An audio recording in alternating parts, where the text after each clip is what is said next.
नमस्कार, अमर उजाला में आपका स्वागत है। आज हम आए हैं ठियोग विकासखंड की कलींड पंचायत के गुठान गांव में। ये गांव प्रसिद्ध है देवता महाराज डोम के मंदिर के लिए। डोम देवता का साम्राज्य न सिर्फ हिमाचल के विभिन्न सुदूर क्षेत्रों तक है, बल्कि मान्यता है कि दिल्ली तक महाराज का अपना साम्राज्य है। यूं तो हिमाचल के बहुत से लोग बागवान हैं और सेब की भिन्न भिन्न प्रजातियां उगाते हैं, लेकिन खास बात यह है कि डोम देवता भी बागवान है। इनका भी यहाँ पर अपना बागीचा है। जितना पवित्र डोम देवता का मंदिर है, उतना ही पवित्र इनका बागीचा भी है। आज हम डोम देवता के प्रतिनिधियों से देवता के इतिहास और इनके बागीचे को लेकर बातचीत करेंगे। हमारे साथ गुठान गांव के बुजुर्ग हैं और वो हमें बताएंगे कि महाराज जी का जो क्षेत्र है वो कहाँ तक उनका विस्तार है और जो आयोजन होते हैं उसके लिए किस तरह से लोग मिलजुल कर अपनी सहभागिता जताते हैं और फिर भव्य आयोजन इस मंदिर प्रांगण में होते हैं। तो सर, सबसे पहले आप अपना परिचय दीजिए। आपका नाम क्या है, आपकी उम्र कितनी है? हमारी उम्र है जी 65 साल। क्या शुभ नाम है आपका? जीतराम। अच्छा जीतराम जी, ये बताएं कि देवता महाराज का जो क्षेत्र है, जो एरिया है, वो कहाँ तक फैला हुआ है? एरिया तो इसमें बोल नहीं सकते जी, बहुत सारा। ये तो समझो आप, पहले तो था दिल्ली से ऊपर जी, बागी तक। जी जी। तो आज जैसे कि आज चल रहे हैं 1600 ऊपर बागी तक। ठीक है जी। इधर खड़ा पत्थर हो गया। जो इतना एरिया है, कोट का एरिया समझो, इधर बागी एरिया समझो, और 1600 ऊपर का एरिया अभी तक चला है डोम के साथ। जब महाराज जी की जातर होती है तो क्या आप लोग जो बुजुर्ग लोग हैं, आप भी उस पैदल यात्रा में चलते हैं? हाँ, चले रहते जी। सब जो जा सकता है, हर आदमी जा सकते हैं। जितने तो गांव के सदस्य सबको जाते हैं, पर देश का भी 2-2, 4-4 लड़के होते ही है। अच्छा, ठीक है। आपको क्या लगता है कि जो युवा है, हम देख रहे हैं बड़ी संख्या में युवा भी यहाँ पे हैं, तो जो यूथ है, क्या वो भी महाराज जी के प्रति उतना ही समर्पित है जितने बुजुर्ग लोग समर्पित हैं?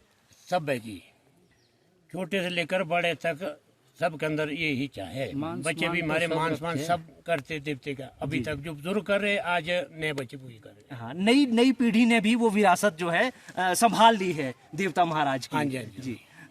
हमारे साथ एक और बुजुर्ग हैं, हम इनसे भी जानेंगे कि जो बड़े आयोजन होते हैं उसके लिए फंडिंग कैसे होती है, जो खर्चा होता है, और जैसे हमें इन्होंने पहले भी बताया कि सामूहिक तौर पे वो सारी व्यवस्था होती है और उसके बाद मंदिर में कई भव्य आयोजन भी हुए हैं। आपका शुभ नाम क्या है और आपकी उम्र कितनी है? शिवराम जी, मेरी उम्र तो इस वक्त 85 साल है। अच्छा, 86।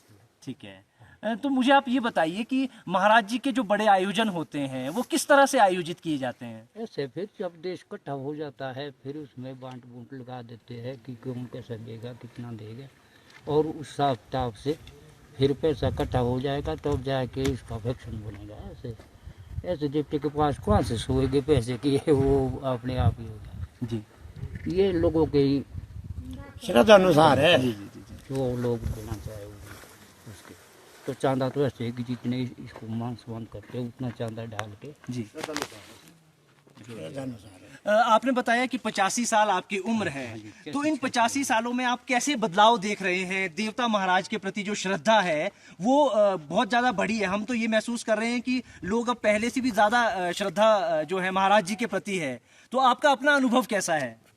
पहले से और ज़्यादा बढ़ रहा है जी। लोग आ गए तो और पर से बहुत दूर दूर से, और वो आ रहे हैं वहाँ से, ये से इसका ये ज़्यादा ये बन रहा है। बाकी तो चला हुआ जैसे कुछ समाज के साथ है, ऐसा ही है चल। जो देवता महाराज के जो यहाँ बुजुर्ग लोग हैं वो बता रहे हैं कि किस तरह से जो नई पीढ़ी है उनमें भी जो एक धार्मिक महत्व है या देवता महाराज के प्रति जो सम्मान और समर्पण है वो लगातार बढ़ रहा है, और यही हिमाचल की देवनीति की पहचान भी है। देवता के प्रांगण में आज हमने बुजुर्गों से बात की और युवा वर्ग यूथ भी जो है महाराज जी के कार्यों के लिए, कारज के लिए हमेशा बढ़ चढ़कर हमेशा तैयार रहता है। तो इसी गांव के कुछ एक युवा हमारे साथ हैं, हम उनसे भी बात करेंगे कि आज की डेट में भाग दौड़ बड़ी ज़िंदगी में जहां आपको पढ़ाई का, अपने कैरियर का प्रेशर रहता है, उस बीच अपनी मान्यता को, अपनी परंपराओं के लिए वो कैसे समय निकालते हैं और किस तरह से उनका देवता महाराज के प्रति जुड़ाव है। तो सबसे पहले आप अपना नाम बताइए, अपना परिचय दीजिए। नमस्कार जी, मैं विक्रम सेमटा। सेमटा जी, आप महाराज जी के लिए जो इनके कारज हैं, पूजा है या जो भी यहाँ पे आयोजन होते हैं, उसके लिए कैसे समय निकालते हैं? महाराज की कृपा जी है तो हमारे को तो आना पड़ता है। जो पहले से बुजुर्गों से लेकर जो चला हुआ है हमारा, तो हमारे को आना ही पड़ता है। मैं ऐसे पुजारी के तौर पे आता हूँ यहाँ पे, और बड़े फंक्शन में जैसे अष्टमी है, कोई संक्रांति है जी, इसके लिए मैं आना पड़ता है। ओके। तो महाराज की पूरी सेवा, एक परंपरा है और उस परंपरा का आप निर्वहन कर रहे हैं। पूरी परंपरा का हम निर्वहन कर रहे हैं। जैसे बुजुर्गों ने किया है, हम भी उसी प्रकार से, उसी तरीके से कर रहे हैं निर्वहन। ठीक है। आपका क्या नाम है और आप किस तरह से महाराज जी से आप जुड़े हुए हैं, और जो आयोजन होते हैं उसमें आपकी पार्टिसिपेशन, आपका क्या उसमें रोल रहता है? सर, मेरा नाम सचिन वर्मा जी, मैं यहीं का गुठान का स्थायी निवासी हूँ। सबसे पहले तो मैं आपका अमर उजाला का धन्यवाद व अभिनंदन करता हूँ सर, यहाँ हमारे गुठान गांव में आने के लिए। बाकी तो सर हमने अपने बुजुर्गों से, अपने बाप दादाओं से जो सीखा है सर, उसी चीज़ को फॉलो करते आ रहे हैं। बाकी तो इस महाराज की बहुत कृपा है सर, पूरे देश में हमारे यहाँ पे जगह पे बहुत मान्यता है सर। यही करके हम जो सीखते आ रहे हैं वही आगे करते जा रहे हैं सर। बिल्कुल सही, थैंक यू। हमारे साथ डोम देवता के भंडारी हैं, हम इनसे जानने की कोशिश करेंगे कि मंदिर का रखरखाव और इनका डोम महाराज का जो बागीचा है उसका रखरखाव ये लोग कैसे करते हैं। तो सबसे पहले अपना परिचय दीजिए। मैं आशुतोष वर्मा, एज ए भंडारी यहाँ पे गुठान में जी। तो सबसे पहले तो मैं आपका धन्यवाद चाहूँगा अमर उजाला वालों का जी, जो आप हमारे पास आए और हमें इतना मान सम्मान दिया। तो हम यहाँ पे, हमारी ज्वाइनिंग अभी मुझे 1 साल हुआ जी ज्वाइन होके। तो जो यहाँ मंदिर का रखरखाव है जो भी है, वो यहाँ पे कमेटी भी करती है जी, हम लोग भी करते हैं। भाई साहब, जो आपका बागीचा है यहाँ का, और उसमें कौन सी किस्मों के पौधे लगे हैं, लगभग कितने पौधे हैं, और उसको कैसे मेंटेन करते हैं, उसका रखरखाव कैसे होता है? जो हमारे पास देवता जी का बगीचा लगा है जी, वहाँ उसमें जो है रॉयल किस्म लगी है, और 500-600 पेड़, टोटल 500-600 पेड़ है जहाँ से हमारी आउटपुट आती है जी। तो बाकी उसका रखरखाव जो है कमेटी भी है, और हम लोग भी करते हैं और कमेटी भी करती है जी। भाई साहब, जितना पवित्र महाराज जी का मंदिर है, क्या उतना ही पवित्र वो बागीचा भी माना जाता है? उसमें भी मतलब कि सारी बंदिशें होती हैं उस बगीचे को लेकर, जो देवता महाराज के प्रांगण को लेकर होती हैं? नहीं, प्रांगण, देवता जी का प्रांगण कुछ और चीज़ है जी, बगीचा कुछ और चीज़ है। उसमें तो ऐसा है कि लेबर वर्क भी होता है, सब कुछ होता है जी। उसमें तो लेबर भी काम करती है, कमेटी जैसे जैसे रख रखाव करेगी, जिसे भी काम करने लाएगी, इस तरह से। डोमेश्वर महाराज के मंदिर में विभिन्न कार्यक्रम लगातार चले रहते हैं, और इसी कड़ी में पिछले सालों में भी कई बड़े आयोजन हुए हैं। तो उन आयोजनों को लेकर हम देवता साहब के जो भंडारी हैं और उनसे जानकारी लेंगे। तो सबसे पहले आप अपना परिचय दीजिए। नमस्कार सर, मैं सुंदर भंडारी, यहाँ मंदिर परिसर में भंडारी हूँ। और सबसे पहले तो मैं आपका यहाँ आने पर आभार व्यक्त करता हूँ। तो मैं इतना ही जोड़ना चाहूँगा, जो आपने पूछा कि पीछे जो कोई बड़े फंक्शन थे, जैसे हमारी 72 की प्रतिष्ठा थी, तो हमारे अभी 2025 में प्रतिष्ठा थी, उसका भी भव्य इंतज़ाम हुआ और बहुत सारे देवी देवता यहाँ थे, और मैं इतना ही कहना चाहूँगा। देवता महाराज डोमेश्वर के मोहितमिन हमारे साथ हैं, हम उनसे भी देवता महाराज के इतिहास और इनकी प्राचीनता को लेकर कुछ सवाल करेंगे। सर, आपका अमर उजाला में बहुत बहुत स्वागत है। सबसे पहले तो अपना आप परिचय दीजिए। अमर उजाला का मुझे इस कड़ी में जोड़ने के लिए बहुत बहुत धन्यवाद और स्वागत। मेरा नाम मदन लाल वर्मा है। मैं 1980 से डोम देवता जी के मोहितमिन के पद पर कार्यरत हूँ, जिसको लगभग 40 साल हो गया। सर, मुझे ये बताइए कि हमारा जो ये डोमेश्वर महाराज का मंदिर है, ये कितना प्राचीन है, लगभग कितना पुराना ये मंदिर है? मुझे लगता है कि 1100 ईस्वी के ईस्वी सन में देवता महाराज जो है अपने, जब वो मनुष्य देह में थे, दिल्ली गए थे, और दिल्ली में तनवर शासन से उन्होंने पारितोषिक लिया था, जिसमें उनके साथ देवता मासु, देवता शिरकल और देवी बंगायनी भी उत्तराखंड के लिए आई थी। जो हमारा क्षेत्र है उत्तराखंड के नाम से जाना जाता है। और जो मंदिर है वो कद्दे अफसान के बाद लगभग 1200 ईस्वी में बना था। मंदिर में कब कब जो है मंदिर का जो स्वरूप है बताया जाता है, पहले छोटा और प्राचीन पुराना मंदिर था और उसके बाद अब एक भव्य मंदिर यहाँ पे बन गया है, तो ये कब कब ये बदलाव हुए? जी, मैं ये कहने लगा था कि 1200 ईस्वी में एक जो मंदिर है वो छोटा मंदिर था, उस समय की जो आमदनी थी और जितना देवता का कार्य क्षेत्र का उसके हिसाब से बना था। उसके बाद जब आमदनी बढ़ी तो कोई 200-300 साल के बाद लोगों ने उस मंदिर को उस मंदिर के साथ ही अंदर भर दिया, उसको तोड़ा नहीं गया और उसके बाद जो भव्य मंदिर का निर्माण किया गया, जो आज भी आपके समक्ष है। उसको जो है बार बार से ही रेनोवेट किया जाता है। जो उसका मुख्य स्ट्रक्चर है वो आज भी सदियों पुराना है। बिल्कुल, जो गर्भगृह है वो सदियों पुराना है, लेकिन अब एक बहुत सुंदर और विस्तृत चौबारा इस मंदिर के चारों तरफ बन चुका है। मैं आपसे ना एक जो आपका बागीचा है, क्योंकि डोम देवता जो हमारे हैं वो एक बागवान भी है, तो उनका जो बागीचा है वो लगभग कितना बड़ा है और क्या हम जो आधुनिक बागवानी है हाई डेंसिटी उसकी तरफ भी जाने की सोच रहे हैं सर?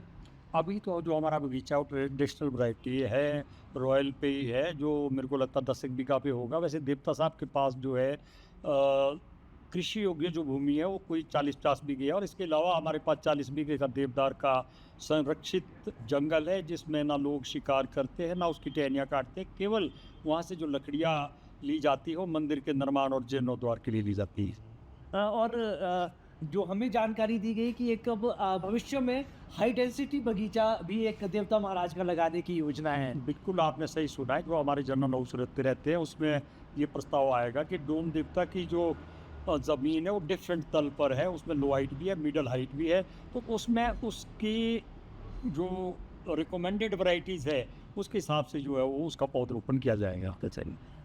हिमाचल में जो देव संस्कृति है उसका अपना एक महत्व है और ये खासियत डोमेश्वर महाराज की है कि इनके मंदिर में महिलाओं को प्रवेश की मनाही नहीं है। महिलाएं जो इनका गर्भगृह है वहाँ पर जाकर पूजा अर्चना अपने देवता की कर सकती हैं और सुख समृद्धि का आशीर्वाद दे सकती हैं। तो ये जो परंपरा है सर ये कब से चली आ रही है? और आप हमें बता रहे थे कि कुछ और भी जो रूढ़ियाँ हैं उसको ख़त्म करने का जो है प्रयास किया गया है।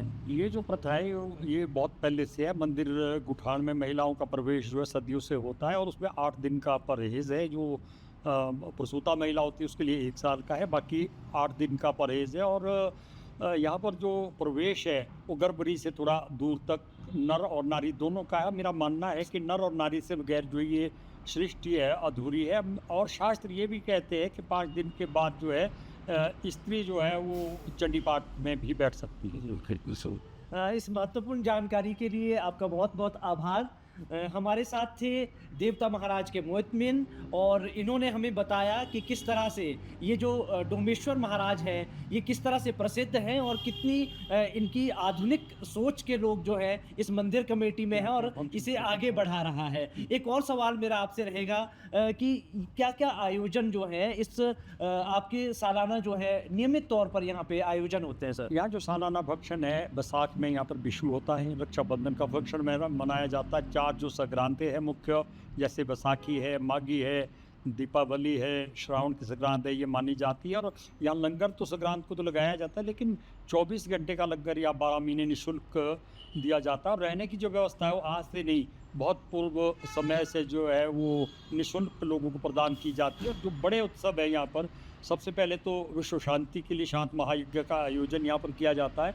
इसके अलावा जो क्योंतर स्टेट के राजा थे उनके कोई व्याधि लग गई थी, देवता डोम ने उस व्याधि को दूर किया। उन्होंने जब जुनगा में टीका होगा या राजगद्दी होगी तो देवता के लिए जो है पूरे क्योंतल जिसमें 18 ठकुराई का साम्राज्य आता है और 22 टीका जो मान्यता प्राप्त देवते हैं उस क्षेत्र में डोम देवता की जातर होगी। और जातर के बाद जो है गुठान में बढ़ातर नामक यज्ञ किया जाता है, जिसमें जो है राज्य राणे जहाँ भी देवता जाते हैं वो भी आते हैं। और जहाँ देवता की उत्तर स्टेट के अंदर 18 ठकुराई में जहाँ भी यात्रा होती है उन लोगों को भी इस यज्ञ में बुलाया जाता है। और अभी ये 2 साल पहले हुआ था जिसमें 3 दिन तक लगभग 35-40 हज़ार लोगों ने भाग लिया। और इससे पहले जो यहाँ पर फंक्शन 72 का हुआ था, शांत का भी यहाँ हुआ था फंक्शन, उसमें जो है इससे भी और अधिक संख्या में लोगों ने भाग लिया।